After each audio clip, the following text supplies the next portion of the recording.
There just seems to be so many prominent, more conservative churches that happen to be more dominating right now in the discourse. Almost all of them that I can think of are not queer affirming. It seems to me that there is this big fear if these churches would actually be more open and accepting to people as they are, as God made them in God's image, that like the church would fall apart or something, or that we're letting some sin in the door that shouldn't be there, or just that the church will go completely off the rocker, or maybe just dismantle. I don't know. There's all these crazy fears that, Yeah, lightning will strike us. yes, I'd love to hear about the last 23 years in the Episcopal Church, what kind of blessings that brings and that has brought, but also if it hasn't, just what's it been like? I mean, inclusion of everyone in the body of Christ is always a blessing to me.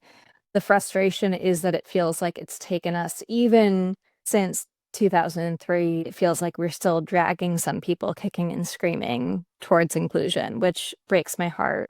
I'm incredibly thankful that I was raised in a household where inclusion of all people, queer, straight, anything in between, was never a question. It was a given. And so I was never going to be in a church that didn't preach that. It was so deep within me, even by middle school, that if I had heard a message of hate, I would have just left. And so it's not something that I have ever wrestled with. Like, personally, the God who loves me loves everyone, regardless of their sexuality, regardless of their gendered identity, regardless of their skin color. And so watching other people struggle with that, in some ways, I mean, I was so young when I joined the church where I was like, why is this a problem for some of you? Just like, my little teenage self, like, this is fine. Like, Jesus preached love and this should be easy. I served in the Bay Area for 13 years. So like there is a particular level of inclusion that comes from being in a communities that are so intentionally queer